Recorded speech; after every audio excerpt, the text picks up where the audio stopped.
안녕하세요. 오늘은 제가 만났던 환자분들 중에 저에게 큰 영향을 준 환자분에 대해서 한번 소개를 드려보고자 합니다. 제가 이 환자분을 만나게 된 거는 당연히 이제 진료실에서였습니다. 이 환자분은 사실 심한 우울증을 앓고 계시는 분이었는데요. 우울감이 너무너무 심해가지고 이런 죽고 싶은 생각, 자살 사고까지 함께 있으신 분이었습니다. 저 역시 이제 어떻게 보면은 이러한 분들을 진료해 본 경험이 있다 보니까 치료를 통해서 이분이 나아지지 않을까 기대를 하고 열심히 나름대로 치료를 해보았습니다. 상담을 하고 약물 치료를 하고 여러 가지 이제 행동들을 이제 권하게 되었는데요. 그럼에도 불구하고 사실 환자분이 점점 나아지지 않는 것이 계속 보였습니다. 한 번은 너무 심해져가지고 이런 마포대교에 다녀왔다고 말씀을 주셨을 때가 있었는데, 이때는 정말 사실 절망스럽기도 하고 과연 내가 이 환자분들을 좋아지게 만들 수 있을까라는 생각이 들었습니다. 그 무엇보다 가장 힘들었던 부분은 이 환자분들을 보는 것 자체가 제게 너무 부담스럽고 힘들었습니다.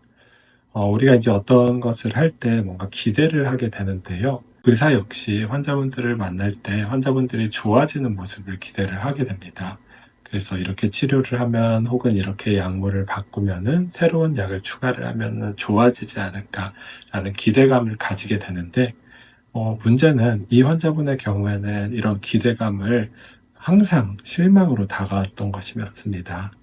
이런 약물 치료, 다양한 약물을 써도 좋아지지가 않고 점차 나아지지 않는 모습을 보는 것이 저에게는 꽤나 절망스럽고 힘든 경험이었습니다. 이런 것이 반복이 되다 보니까 그 환자분이 진료를 보러 오는 시간 자체가 부담스럽고 걱정이 되게 되었죠. 그런 것이 이제 수개월 정도 지속이 되었습니다. 저는 환자분을 볼 때마다 이 환자분이 혹시라도 본인 스스로 자신의 삶을 마감하지 않을까 걱정이 되었었고요. 과연 내가 이분에게 도움이 되는 것인지, 내가 무엇을 하고 있는 것인지, 라는 어떻게 보면 의구심도 들었었던 것 같습니다. 그러다 보니까 결과적으로 어떻게 보면 이 진료 시간이 고통스럽게 느껴졌고, 이런 것을 좀 끝내고 마무리하고 싶은 방법은 없을지에 대해서도 고민하게 되었었던 것 같습니다. 그래서 내가 힘들다 보니까 대학병원에 진료를 받으시는 걸 권해볼까? 혹은 다른 치료자를 만나보는 것을 권해볼까? 라는 생각도 하게 되었었던 것 같습니다. 그러던 중에 저는 놀라운 경험을 하게 됩니다. 바로 이렇게 진척이 없었던 환자분이 어느 날 갑자기 좋아진 것입니다. 지금까지 호소하던 이런 우울감, 자살 사고, 자살 충동, 이런 것들이 어느 순간 사라지고, 이제는 일상에 다시 복귀를 할 수가 있겠다라고 이제 이야기를 해주실 것입니다. 저는 사실 이제 정말 깜짝 놀랐습니다. 제가 지금까지 해왔던 어떻게 보면 면담이라든지 약물 치료 이런 것들이 아무 소용이 없게 느껴졌었는데, 어느 순간 갑자기 이분이 이제 좋아지게 된 것입니다. 희망을 버린 상태에서 이런 변화가 왔기 때문에 저에게 너무 또 갑작스럽고 어떻게 보면 이제 놀라운 상황이었습니다. 물론 좋았습니다. 환자분이 좋아지는 모습은 정말 의사로서 가장 큰 보람 있는 순간, 행복한 순간 중에 하나입니다. 그런데 한편으로 조금 죄책감이 들었던 것이, 나의 마음 한편에서는 사실 이 환자분이 나아지는 것을 포기를 하고 있었고, 어떻게 보면 기대하지 않았는데, 이분이 좋아지게 된 모습을 보면서 좀 이제 미안하고 죄책감이 들기도 하였습니다. 이와 같은 경험은 그 이후로 저의 진료에 굉장히 큰 영향을 주게 됩니다. 때로는 이제 환자분을 볼 때면은 환자분들이 단시간 내에 좋아지지 않는 경우들이 많이 있습니다. 그럴 때마다 저는 이 환자분을 떠올리게 됩니다. 이분의 경우에도 어떻게 보면 수개월이 지난 다음에 좋아지는 모습을 보게 되었는데, 마찬가지로 단기간 내에 좋아지지 않는 분들의 경우에도 치료를 지속하다 보면은 이런 것이 나중에 천천히 나타날 수도 있지 않을까라는 기대감을 주기 때문에, 단기간에 좋아지지 않는 환자를 보더라도 이제는 더 이상 낙담하거나 실망하지 않게 되었던 것 같습니다. 결과적으로 이와 같은 환자분을 치료해 본 경험은 저에게 어떻게 보면은 꾸준함과 지속성을 가져다 주는 큰 경험이 되었던 것 같습니다. 많은 환자분들이 다양한 치료를 받음에도 불구하고 좋아지지 않는 자신의 모습을 볼 때마다 과연 이런 치료가 의미가 있을지, 과연 내가 좋아질지라는 이제 의구심이 들 것입니다. 그런 분들에게 꼭 말씀을 드리고 싶은 거는 바로 효과가 없더라도 낙담하지 말라는 것입니다. 현대사회에서는 어떤 것들의 피드백이 금세 오는 것에 익숙해져 있습니다. 그래서 무엇을 찾으면은 금세 발견할 수 있고 어떤 노력을 하면은 그 결과물을 빠르게 받을 수 있는 시대에 살고 있습니다. 그렇기 때문에 당연히 어떤 치료도 즉각적인 빠른 효과가 있어야지 잘 되는 것이라고 생각하기 쉽습니다. 하지만 우리 뇌는 그렇게 빠르게 변화하는 기관이 아닙니다. 뇌는 안정성이 중요합니다. 천천히 변화하는 특성을 가지고 있습니다. 그렇기 때문에 어떤 치료라든지 어떤 좋은 효과가 있는 어떻게 보면은 이런 것들을 하더라도 그 변화가 바로 나타나지는 않습니다. 뇌에서는 서서히 변하고 있을지 모르겠지만 우리가 일상에서 느끼는 변화는 그리 크지 않을 수가 있습니다.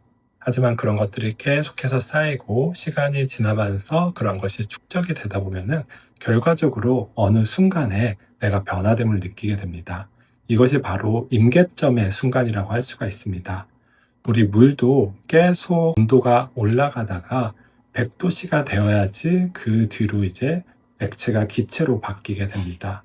그러한 것처럼 우리의 뇌도 어느 것들이 이제 꾸준히 쌓인 다음에 그 다음에 어떤 변화가 일어나게 됩니다. 물이 100도씨가 되기 전에는 어떤 변화가 보이지 않는 것처럼 우리 뇌도 그 임계점에 다다르기 전까지에는 어떤 변화가 보이지 않을 수가 있습니다. 그럼에도 불구하고 이 치료에 대한 확신을 가지고 이런 치료를 지속해 나가는 것이 치료에서 중요한 부분이라고 할 수가 있습니다. 그렇기 때문에 단기적으로 어떤 치료가 효과가 없더라도 그 치료에 대해서 방향성에 대해서 의사분과 계속 이야기를 나누시면서 믿음을 가지고 치료를 지속해 나가는 것을 환자분들께 권하고 싶습니다. 그런 면에서 의사의 중요한 역할 중에 하나가 이 어떻게 보면 지루하고 힘들고 가시적인 변화가 보이지 않는 시간을 함께 해주는 역할이 중요하다고 할 수가 있습니다. 환자 입장에서는 단기간에 변화가 없더라도 실망하거나 낙담하거나 할지 모르겠지만 의사와의 관계를 통해서 이 기간을 버티고 견뎌낼 수 있는 것이 치료에서 중요한 부분이라고 할 수가 있을 것 같습니다.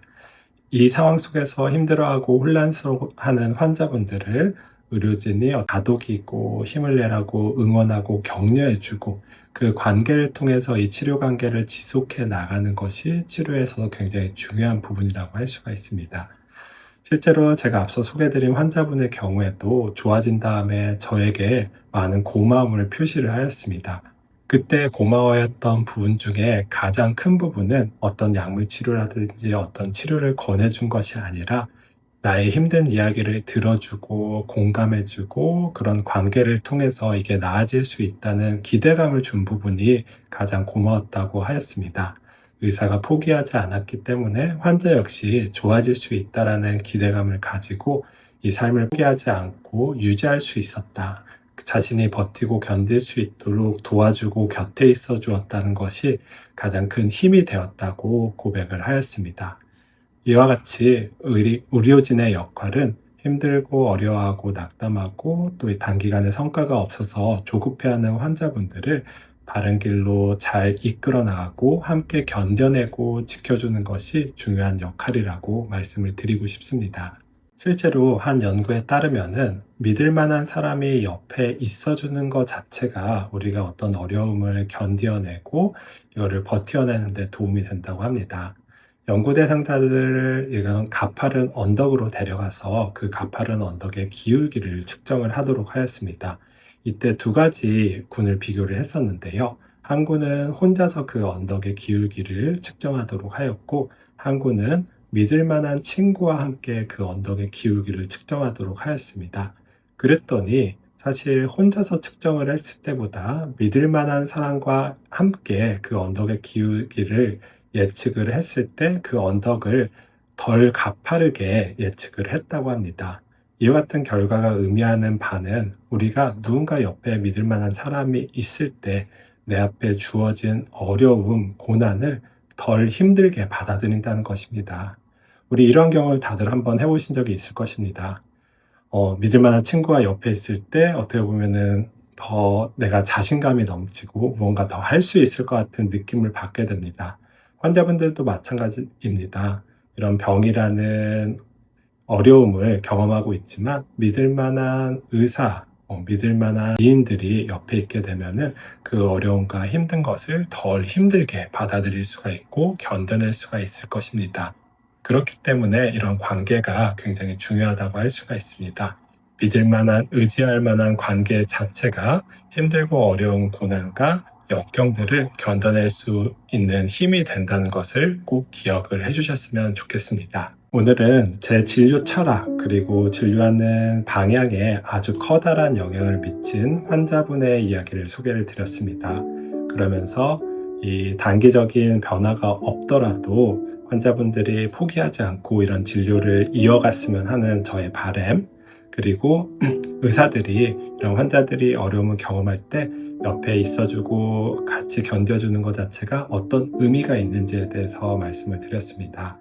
혹시라도 현재 힘들고 어려운 시간을 보내고 있으신 분들이 있다면은 절대 삶을 포기하지 말고 이러한 과정들을 이겨내고 잘 견뎌낼 수 있었으면 좋겠습니다. 그분들을 정말 진심으로 응원합니다. 오늘도 여기까지 시청해주신 분들께 감사드리며 저는 다음에는 더 좋은 영상으로 찾아뵙도록 하겠습니다. 이상으로 배종빈이었습니다. 감사합니다.